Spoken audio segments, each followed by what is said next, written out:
Hello, fantasy sports fans, and welcome to MFSN's The Hub. It's our weekly fantasy question and answer show. I am your host, Casey Scheinfeld. I'm joined, as always, by my co-host, Ross the Boss. Hey, everybody. I'm Ross the Boss, and I want to talk sports with anything you want to talk about with you, cowboy. God, it's been Casey with college football and pro football starting up.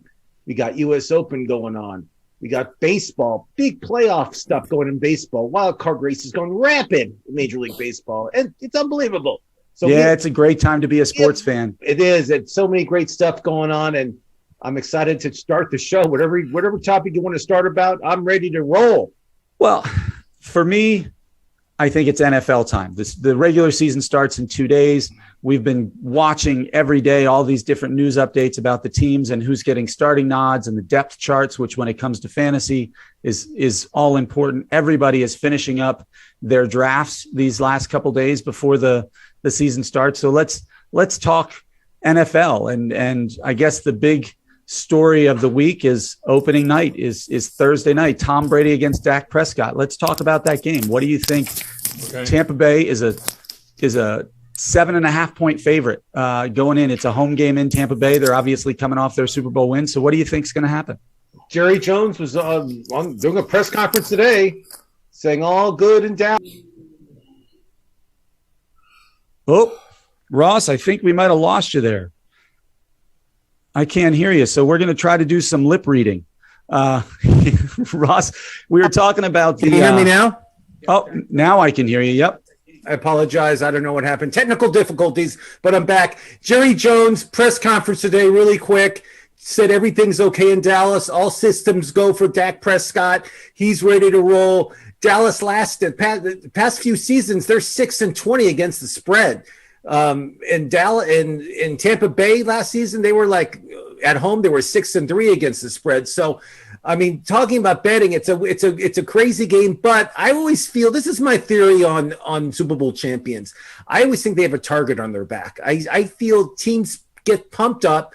They're ready to play. They want to beat the world champions. They want a statement. Jerry Jones wants a statement. He wants to show America. America's team wants to show America that their team is ready to rock in 2021. So Ross the Boss is going with the Dallas Cowboys in 7.5 points. It's way too many points. If it would be a 3-point game, I see it going 3 points, a field goal at the end. I'm hoping the Dallas Cowboys win. I really want them to win their first game. I think it'd be great for Dak Prescott, especially because I have him in fantasy football. I think it's going to be terrific, and I'm excited about the game. If you can't tell, it's a really great game they picked for the first game in NFL for 2021. I'm really excited. Yeah, it's certainly a great game. I'm going to disagree with you. I think Tampa Bay covers the spread here and wins by at least 10. I like the gutsy pick by you. I mean, Tampa Bay is the defending Super Bowl champion, and they returned all 22 starters. All 22 are coming back, which crazy. It's never ever been done in Super Bowl. In like a team wins the Super Bowl, usually players leave. Because of money. It's a natural thing. I mean, the players win the Super Bowl, they have a ring. Oh, I want a ring. I want that guy on my team. Duh. So the guy leaves. He signs a huge contract, and he's gone. They have every player coming back, which is unbelievable. I never heard of that before, but I just like CD Lamb. I like Coop. I like Coop. I like the health of their offensive line. Well, Zach Martin is down with COVID, so he's out. I saw Martin's down, and that's a big loss for them. I did see that. You're 100% right, but I do like Zeke's 100%. I feel that Dallas is going to pull it together. I know they lost every game in the preseason. I know it's a huge thing, but it's preseason. I don't really care about. The only thing I do preseason, I just keep betting Baltimore. That's all I do. You pump up on Baltimore. You bet Baltimore every game, and you win money. I told my fans that. Hope they listened, but I'm taking the Cowboys. I love the 7.5 points. I think that's a gift. Hey, I'll take the opposite. I think it's a 10-point game. We actually have a question from Big Perm 33. He needs to start one player at his flex position. It's between Gus Edwards, Josh Jacobs, Raheem Mostert, or Tyler Lockett. So who do you think? Josh Jacobs today, they have him questionable. I don't know why he's questionable. He was fine all through preseason. I don't know what it is, so you may want to check that out. I love I love the running back for the Niners. Raheem Mostert. Raheem Mostert. I think he's going to have a huge game against Detroit. I feel he'll have over 100 yards, at least one touchdown. That's who I would start. Case? Well, you got Gus Edwards versus Josh Jacobs actually on Monday night. And that's why I tend to shy away from Monday night games, because if you're relying on one of them and all of a sudden, that you said it yourself, Josh Jacobs is questionable. It's the weirdest thing. I have no idea. And so if for some reason he can't go Monday night and that's your flex position, now he also has Gus Edwards, so there's a play there. I definitely like Gus Edwards better than Josh Jacobs. That Baltimore run defense is scary to me. It's in Las Vegas, but I don't think that's going to stop the Baltimore run defense from trying to shut down Josh Jacobs. They have Darren Waller, and I mean, they have Drake. Drake is now a Raider, and but remember, they don't have Lamar Jackson is going to have, like, I'm predicting this right now, he'll have over 100 yards rushing by the third quarter. Lamar Jackson. You heard it from me first, Ross the Boss. I mean, Tyler Lockett is sneaky if it's a PPR league. I don't know if it is or not, because, Russell Wilson's obviously one of the best quarterbacks in the league. Indy's defense is good. They have Indy's defense is very good, but they have a pretty diverse passing offense with Metcalf and Gerald Everett and Tyler Lockett. So I could see him getting 6 or 7 receptions, and if he breaks one, because he's a good run after the catch guy, getting you over 100 yards. But if I had to pick out of those, I'm with you. I like Raheem Mostert against Detroit. Detroit doesn't even they don't present a problem, I think, to anybody this year, at least in overall talent.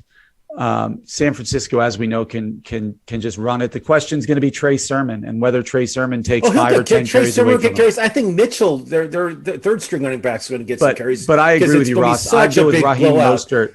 And after Mostert, I would probably take Tyler Lockett in that spot, because there you go. If for some reason you need to make a change, you still have Gus Edwards and Josh Jacobs to fall back on for Monday night. Another question from Chris Atwater. Hi, Chris. Welcome back. Is this an SEC question? It's not. New Orleans Saints home game in Jacksonville. Right. Versus the Packers. Thoughts on this unique game? That's true. I didn't think about that. So they're not going to be in Dallas, which is where they've been practicing. They're going to be in Jacksonville playing the Packers. Thought on this unique game? It certainly is unique. I don't know who the home crowd's going to be rooting for. Well, let me remind you, Winston went to school in Florida. I think Tallahassee. Tallahassee.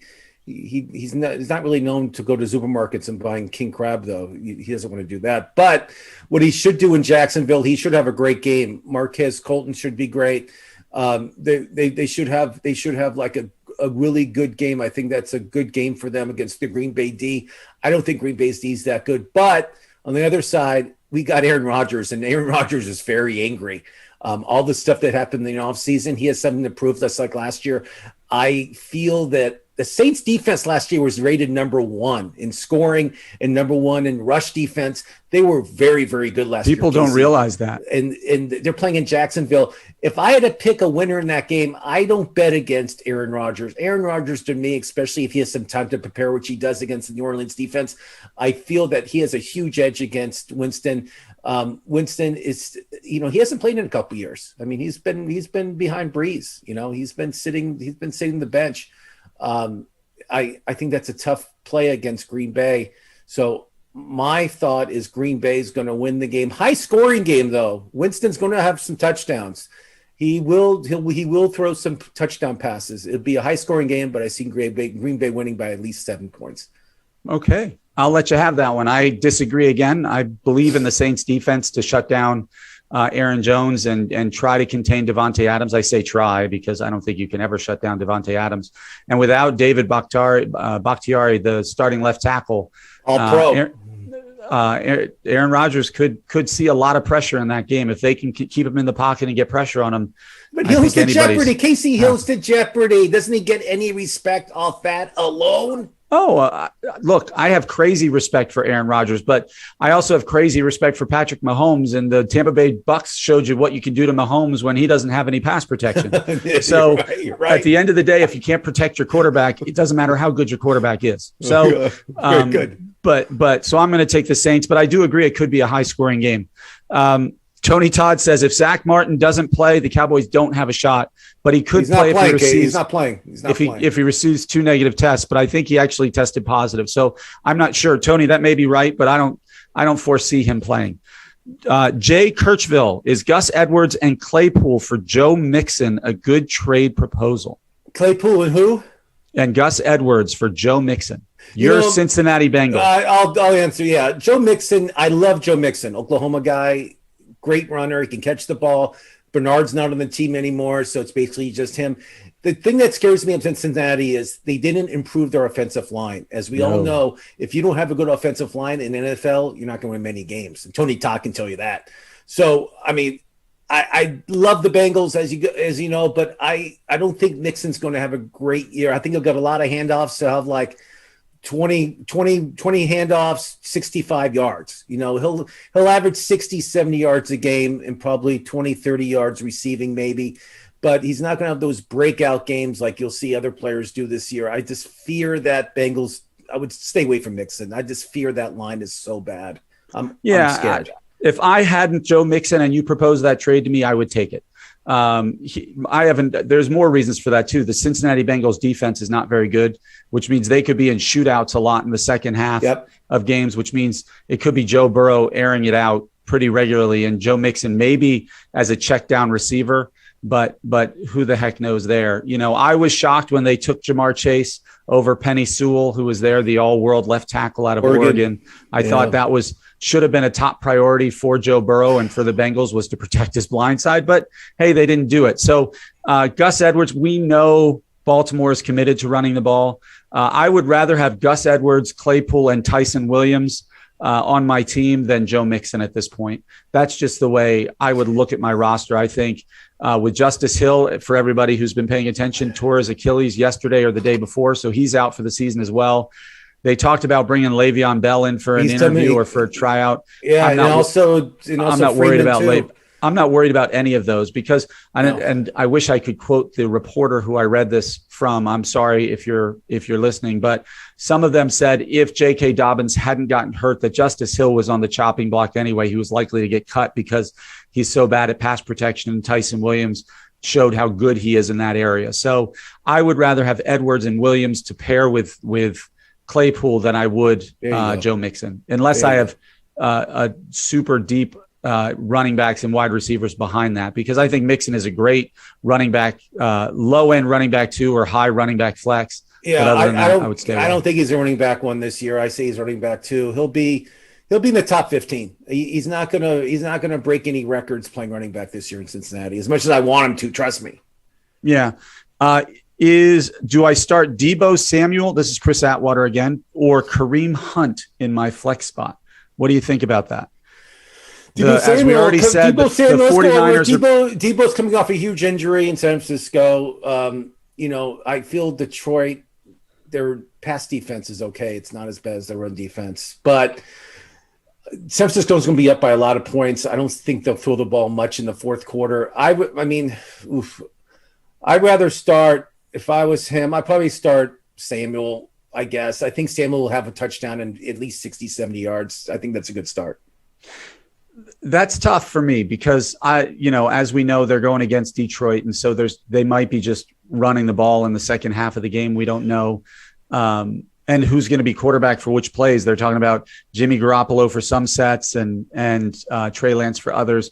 Whereas Kareem Hunt and the Cleveland Browns are going up against the Kansas City Chiefs. And so they might need to throw the ball on. If it's a PPR league, Kareem Hunt is kind of your passing back. So he could be in a lot of sets that way. They try to mix them both in evenly. And so it's a tough call.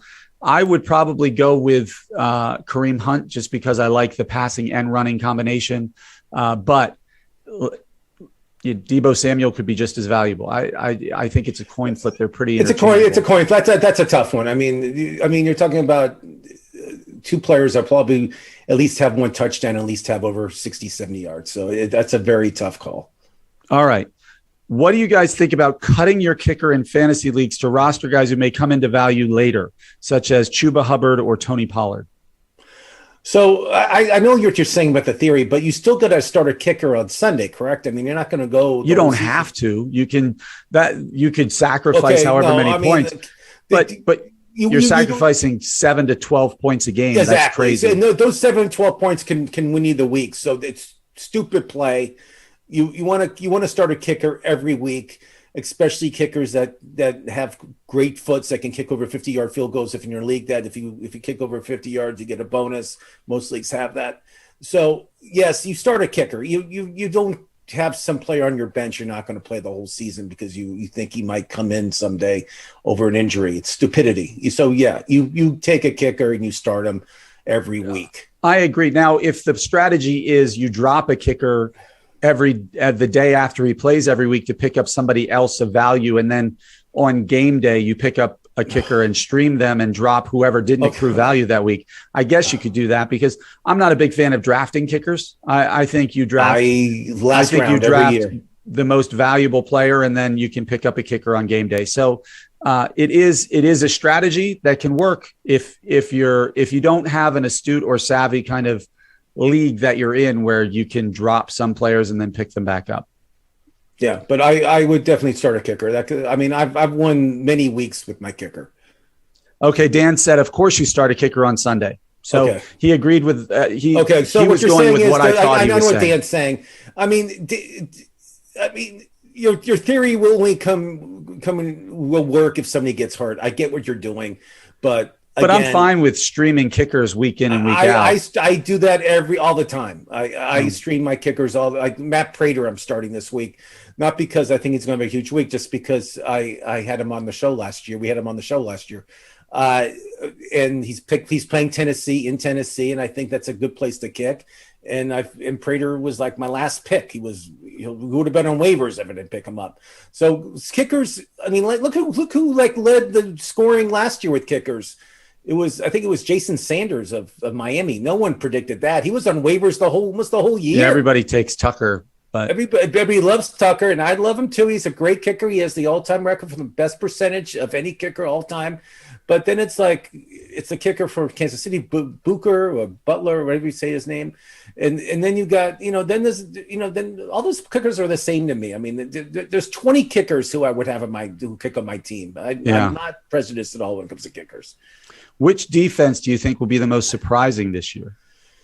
So, I mean, I've been saying this. I mean, I love the team of Washington. I'm not going to say their former name. I'm going to do it, Casey. So the team of Washington defense is great. They have great pass defense. I mean, they shut people down. And I'm nervous because I have Herbert on my team, and we're playing the team of Washington the first game. I'm nervous about that game because they're playing in Washington, and their DBs are good, really good in Washington. Yeah. And they have good – the Sweat's a great rush. He loves to rush the quarterback. He's unbelievable. Chase Young could be the MVP for defense this year. He's unbelievable. I mean, they have a really good defensive team, and no one ever talks about them when it comes to defense. They always talk about Baltimore or the Lambs, or they talk about what people love. What's the other defense people love is Pittsburgh and the Rams. People love. Well, you and I like New Orleans defense a lot. No, New Orleans always gets looked under, but I mean, San Francisco is a top-rated defense. I like San Francisco. I mean, again, for defense this year, if the first 3 games, if you look at their schedule, I drafted this team just because their first 3 games are against really bad opponents. Is the Denver Broncos? They have a really, really good defense, really strong top 5, and their first 3 games are against really weak offensive that love to turn the ball over. I'm sorry, Case. I think they do play the Giants first. I didn't say that. Denver plays Giants first. Yeah, I didn't say that to be mean to you, but I was telling you that. Hey, the Giants defense was good last year. They have the Giants. People have them in the top 10, top 12. Yeah. They're not a bad defense. I'm not talking bad about the Giants defense. I'm just saying their offense loves to turn the ball over. That's all. And they don't have a very good offensive line. I know. You Trust said me. it. I didn't. I didn't want to rip into your team. I'm not doing it. It's okay. We already talked about the Bengals, so I ripped them apart. Who do you think will win the NFC East? Oof, that's a great question. Casey, I'll let you answer first because you're more of an expert on that side of the NFC East than me. Look, I think it's a repeat for the Washington football team. Yeah. I do. I think their defense has proven to be a stout top defense. The Eagles and Giants, I like, I'm a Giants fan, so I'm going to say they could improve this year. But if they don't protect Daniel Jones and Daniel Jones doesn't step up, they're not going to compete again. I think the Cowboys have an incredible offense. I like Micah Parsons. I'm a huge fan. He's from Harrisburg, so we love our hometown heroes here. And I think he's going to win Defensive Rookie of the Year. I agree with you on that sentiment, but that secondary is not great, and if you can contain DeMarcus Ware, I think you can throw all over him. I think we're going to see that Thursday night when Tom Brady is playing pitch and catch with Antonio Brown and Mike Evans and Chris Godwin and Rob Gronkowski. I just think it's going to be that's why I don't think that Dallas is going to keep it close. The Eagles, Jalen Hurts is kind of an X factor. It's hard to say what you're going to get from him. So I think the only predictable one, I think the Washington offense actually got better. I think Fitzpatrick obviously is an upgrade over Dwayne Haskins or whoever they would throw out there week to week last year. I think Antonio Gibson is a top 10 running back at this point, probably in the league. Let me stop you, Tony Gibson. So Ron Rivera they talked about Tony Gibson last week, and he said, listen, I'm going to use him like McCaffrey. I did McCaffrey back when I coached Carolina. Sure. He uses Tony Gibson the same way as McCaffrey. You know what kind of fantasy season Gibson's going to have? It's going to be tremendously huge. He's going to catch. You're talking about 100 receptions out of Antonio Gibson, and he'll be running them for over 1,000 yards. And Rivera's going to use him the same way as McCaffrey. You know what kind of statement that is? And he has Scary Terry. Terry McLaurin is a really good wide receiver. And Logan Thomas is a very underrated tight end. So let me tell you something about Fitzpatrick, their quarterback.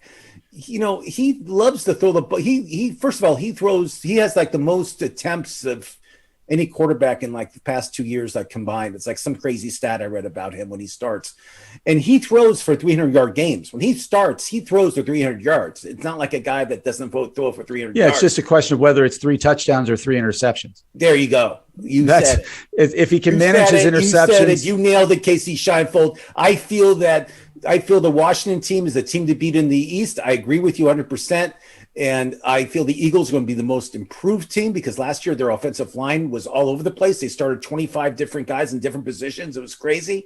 But I think you're right. I think Dak Prescott's going to be the biggest comeback player of the year is going to be Dak Prescott. I said this in one of our shows last week or the week before. I think if the Cowboys make it to the playoffs and advance in the playoffs, at least to the NFC Championship, I think he wins MVP because he was on a record pace last year before he got hurt. He went down and the Cowboys crapped the bed. And if they come back and play great, it's just proof that he's that important. Yeah. I mean, Ben DiNucci, as much as you and I loved him as a quarterback, but I just don't think he can win you games in the NFL. That's my opinion. Yeah. I know you don't agree with me, but that's my opinion. Who's the best handcuff in fantasy this year? I'll let you answer that first.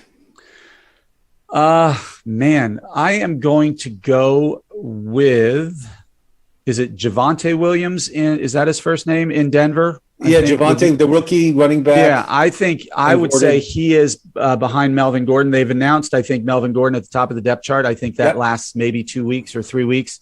And then I just think Williams, he's the UNC product. He's just crazy talented. I think you could see him run wild in that zone blocking scheme. So I would think he's a great handcuff. I think that I'm going with Gaskin and Malcolm Brown in Miami. I think Malcolm Brown's going to have that job very soon.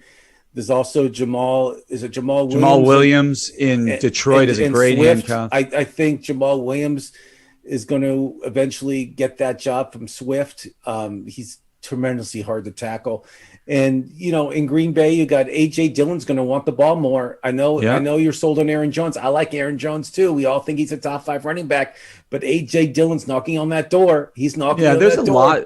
I mean, the answer, I think, is there's a lot of good handcuffs because you have Ramondre Stevenson in New England behind Damian Harris. That's probably a pretty good handcuff to have, too. That's a good handcuff, yeah. There's a lot of those this year. There's a lot. And you remember the Rams, they have, the Rams have Henderson and they have Michelle now. Yeah. And I think Michelle's going to get 40% of the handoffs. I think Henderson will get 60%. Yeah. You talked about it at the beginning of the show. We talked about the 49ers and Trey Sermon. Trey Sermon, the rookie, who's tremendous, who's really good, and Mostert, who gets hurt all the time. So, I mean, there's a lot of, there's a lot of guys, and there's Drake, and there's Jacobs, and Vegas, and I mean, there's a lot. There's Connor. And Dan, I'll say this one just for you because I know you said it earlier. He wants to point out he thinks Chuba Hubbard could win you the league if Christian McCaffrey gets hurt again. So I'm sure Dan is considering him the top handcuff. So I'm sure he loves that guy. He does. I want to call him Chuba Hubbard just to say Chuba Hubba, but that's just me. All right, who's going to win the AFC North? AFC North. You got Baltimore, Pittsburgh, Cleveland. Yeah, I feel it's the toughest division in football, if you ask me. I mean, that division is just packed, and all those teams have played each other twice. And I still think the Bengals will win at least 8-9 games. I'm as much as I want to say Cincinnati, I can't do it. I'm going to say Baltimore. I think their defense is really strong. Lamar Jackson's going to run wild. He'll be rushing for 100 yards a game in most of the games this year. And I feel that their defense will keep him in every game. And I think they'll win 12 to 13 games this year. Remember, it's 17 games. Yeah. But I'm taking Baltimore. Pittsburgh, I feel their offensive line is just as bad as Cincinnati's. They're rebuilding. Ben Roethlisberger is not the same quarterback he was 15 years ago.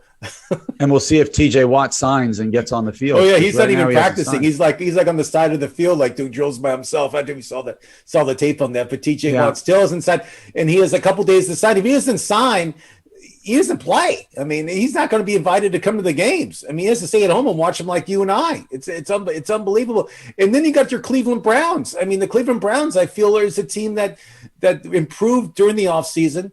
They're healthy. They got Beckham back. I mean, off injury, he's going to be the number one receiver there. As much as it's not going to be Landry. Come on, it's going to be Beckham. Beckham's going to be great. I mean, I don't think Cleveland's getting enough love. They did make it to the AFC Championship last year. And I said this before. I told you this. Their offensive line is the best offensive line in the league, and they'll win you a lot of games. So I think Cleveland would be in the wild card. They can win the division. They'll win 12 or 13 games. It just depends how Mayfield comes out of the gate. If he comes out shooting and comes out not throwing any interceptions, they're going to have a great year. If he comes out not doing that great, I don't know what's going to happen in Cleveland. It's going to be a long season. You'll see what happens if he keeps his job. I don't know. Are you buying into the hype? Christopher Atwater wants to know, are you buying into the hype? Mac Jones to Jacoby Myers. Is it a real connection? Mac Jones, Drew Brees was quoted today or yesterday, and he said when Mac Jones was drafted 15th by the Patriots, he was the steal of the draft. And that's what Drew Brees said. And I agree. I think Mac Jones will have the most wins of any rookie quarterback this year. I feel that he is the most prepared of all the quarterbacks that are rookies. I think he's the most prepared quarterback out of all of them. I feel his system in Alabama trained him to be a pro quarterback. I feel he has the intelligence, and I feel that he has the arm strength.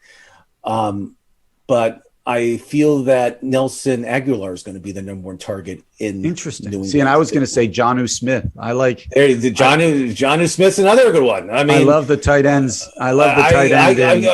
I love the guy they got from the Chargers. Hunter Henry. I think he's going to have a huge. I think Hunter Henry is going to be listen to me right now. I'm going to say it right now, and you guys can hold this to me later. I think Hunter Henry is going to be a top 5 tight end. Wow. By the end of the season. Bold top claim 5. by Ross the Boss. You heard me. Top 5 end of the season. So if you don't have him on your team right now, I suggest you pick him up. Yeah, and to answer your question, Chris, we both believe in Mac Jones. I certainly.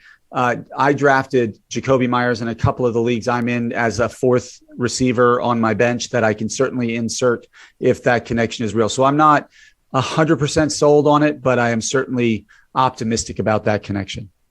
I like it. How long will Jimmy G start this year? So Jimmy G, as we know, and there's another quarterback on the team named Trey Lance. Trey Lance was a first-round draft pick. He only played like one season in college, basically. So nobody really knows how good he was. In the preseason, he looked unbelievable. I say, this is my prediction, by game 5, Trey Lance will be starting quarterback for the Niners. Unless if the Niners are 4-1 or 5-0, he'll keep the job. If they're 3-2 or 2 or if they're not winning games, he'll be shipped someplace else. He could even be traded middle of the season. So Trey Lance is the future. He is really, really good. I saw him in preseason. I know he's playing against, second string guys. I know that. But this guy's the real deal. I mean, this guy can throw on the run. He can run. He can rush for yards. This guy is somebody that you want to have on your dynasty team or your snake team. Doesn't matter. I don't care what team you have. You pick, if he's available in your league, you pick him up right now, because by week 5, you'll be starting him. Yeah, I buy into Rich Davis's theory, Rich, who joined our other NFL show a couple times already, that the plan for the 49ers is to kind of audition Jimmy G for trades. I think they're going to put him out there in positions to succeed, and then try to get a second or third round pick for him for next year's draft, so that Trey Lance can take the helm. I think game 5 or game 6 is actually a pretty good estimate. I don't know exactly when their bye week is off the top of my head, but I could see if it's an early bye week. I think the bye week 7. Don't ask why I know that. But I think Trey Lance will be starting week 8 and will not give that job up again. Then I think they use the bye week to prep him as the number 1 for the rest of the year. But that would be my pick. All right. There seems to be a big drop off at wide receiver in terms of clear starters every week.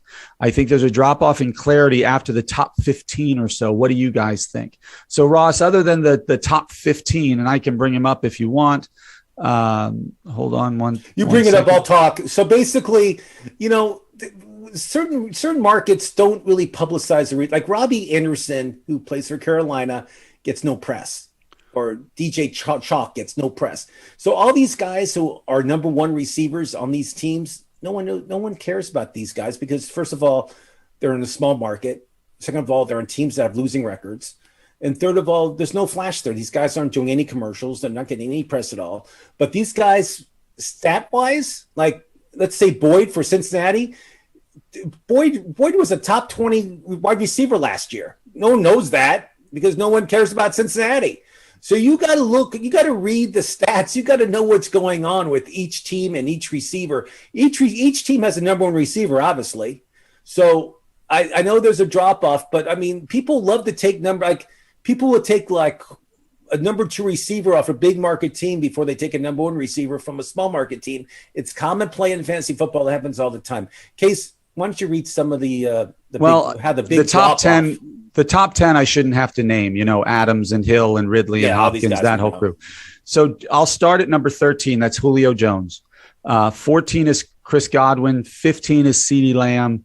16 this week is Allen Robinson, who I think is a must start. DJ Moore in Carolina could arguably be considered a must start. Cooper Kupp, Tyler Lockett, Adam Thielen, Deontay Johnson in Pittsburgh, I think, is their clear number 1. Amari Cooper in Dallas, Brandon Ayuk, T. Higgins, Robbie Anderson. So you're naming some names between 15 and 25 who I think are absolute no-brainer flex plays and even pretty good wide receiver 2s. Obviously, I don't think there's more than 15 or 16 clear-cut wide receiver 1s in the league, but that doesn't matter in a 12-team league. If you draft smart, you should always get one of those top 12 or 13 wide receivers. But I agree with you. It gets a little murkier after a while, but I would probably put it in the 20 to 25 range where it starts getting murky. But you got to watch the stat. I like to see the first couple of games is passes thrown to, because that stat will tell you if the quarterback likes that receiver or not, and that's what you got to look out for. And that when you waive a certain player and you pick up another player, that's that receiver wise. That's the stat you should look at for the most, not yards, not catches, but thrown to. Because that quarterback is comfortable throwing to the goal. And you can't watch every game unless you have red zone like I do. But I mean, if you watch the game and you see the quarterback has a favorite receiver, which if you name a team, I can tell you the favorite receiver is. I mean, that's a huge thing to know in your head, and not everybody will know that unless you actually watch that during a game. Yeah, I think a lot depends on the team. You talked about market size. I talk about quarterback. I don't really care about the market, but like Russell Wilson, obviously DK Metcalf is a top 10 wide receiver, so he's a must start every week. But I think Tyler Lockett, the number 2, who's usually ranked in that 18 to 25 range, is a must start just because Russell Wilson's going to find him if he gets open. The same can be said with Dak Prescott. CeeDee Lamb might be the clear number 1, but Amari Cooper and Michael Gallup even comes into consideration on some of those teams. And so you're right, there might not be absolute studs after 15 or 20, but there's still guys who I think, because most leagues start at least 2 wide receivers, some start 3 wide receivers and a flex position. And if you're doing that, you got to consider the top 25 all must starts week in and week out. Casey, you mentioned markets, and I was just looking at my predictions. People call me about bets and all this stuff here. It's like I'm like a bookie over here. I'm not a bookie, but I feel like one sometimes. And if you look at all the teams that are very competitive right now, like Buffalo, Kansas City, Baltimore, you even got Green Bay. I mean, all these teams I mentioned, Indianapolis, all these teams are very small market teams. I mean, these teams are small market teams. Then you got the big market teams like the New York Giants, you got the Rams, you got the Cowboys, you got the Steelers, who are competitive, but they're not like predicted to win any Super Bowls. Some people are picking the Lambs, but I'm not. But I mean, you call them the Lambs? I call them the Lambs, yeah, because until they start winning the division, I will call them the Rams. But right now they're called the Lambs. So get used to it, Casey Scheinfeld. I'll tell Aaron Donald to come see you. I've been working out. Don't worry. These guns are ready. They're ready and loaded, locked and loaded here. All right, we have a few minutes left. So with the last few minutes here, I was hoping that you could give me some of your picks for the week. So I'm going to give you 5 random games, and you tell me who the listeners should take. We already did the Tampa Bay game. So let's say I said to take the Cowboys. Keep going. Steelers at Bills. Bills by 6.5. I love the Bills. I think the Steelers are not going to be good this year. I feel they'll maybe win 9, maybe 8 games. I like the Bills for obvious reasons. Josh Allen's going to have over 100 yards rushing easily. And that they have something to prove this year, Buffalo. And I think they're the best team in the AFC, even over Kansas City, but that's my opinion. Wow. Okay. Let's talk about those Seahawks. Seahawks at Colts. This is an interesting game. The Seahawks are at Indianapolis, but a 3-point favorite. Seahawks are favored, right? So you know what? I'm going to go with the Seahawks because I feel last year, I don't know if you remember this, Russell Wilson last year had a great start. He started the season unbelievable. He was unstoppable.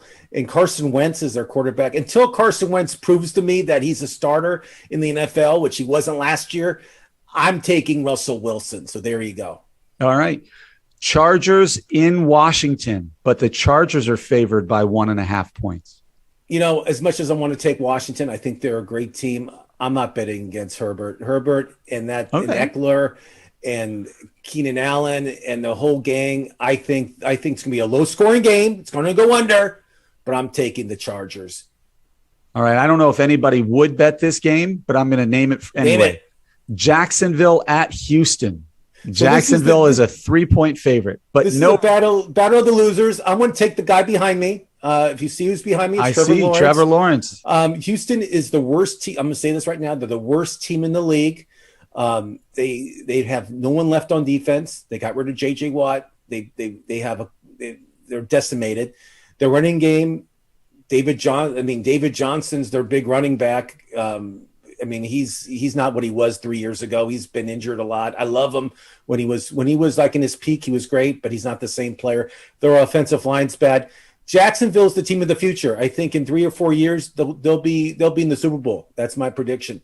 I think Urban wants to prove to the world that he can coach in the NFL, and I think that Jacksonville is going to win the game. Okay. The battle of the Alabama quarterbacks, Miami at New England. Tua against Mac. Who do you got? The Patriots are favored by 3. As much as I want to say Miami, but I'm going to say New England. I feel New England is on – I just feel that Belichick's going to have these guys ready, and – I don't think Mac Jones is going to lose the first game out of the chute. I think that kid's a winner. He knows how to win. He played in Alabama. I think the defense for New England's better than Miami. Miami's defense is good, but New England's better. And I think home field is going to mean a lot in that game. So I'm taking New England. All right, let's finish up on this one because it's sentimental to you. Minnesota at Cincinnati. The Vikings are 3.5-point favorites. So first of all, we're taking the over. That game's going to be the over-under is 48 points. Yeah, we're betting. I'm having Dr. Dan Ratner mortgage his house again, like I did last year. Fly to Vegas. Worked out well for him. It worked out well. He bet against any Dalton at night, which is an automatic win for you. So I'm going to have him bet the over in that game. I think it's going to go way over. Either defenses will be able to contain. I'm taking, as much as I want to say, I'm taking Minnesota. I think Justin Jefferson's going to go crazy. I think Cook's going to go crazy. I think that defense of the Bengals won't be able to contain Minnesota at all. And I hope they prove me wrong. I hope it's a low scoring. I hope the Bengals win by a field goal, but I don't think it's going to happen. I just think Minnesota has too many weapons, and I will take Minnesota.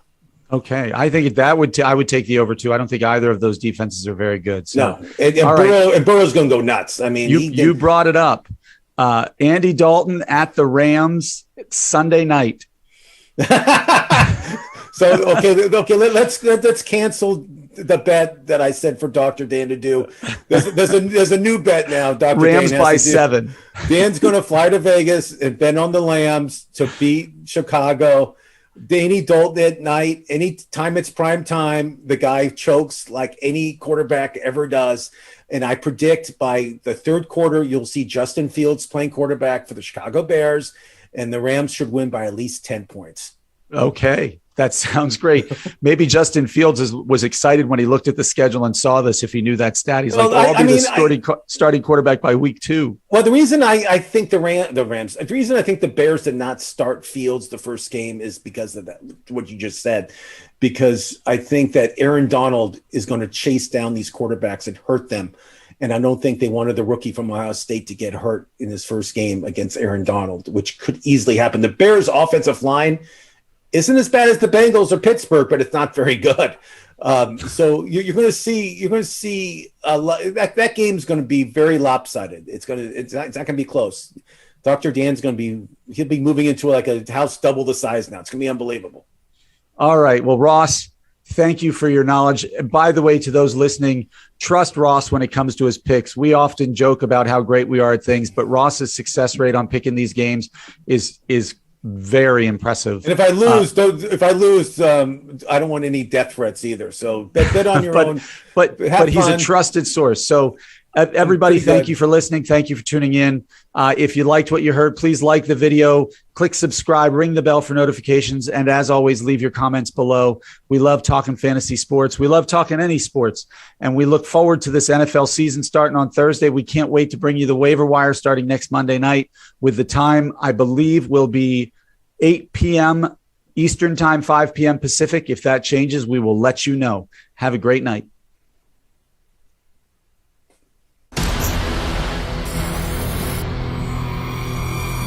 We're gonna set the internet on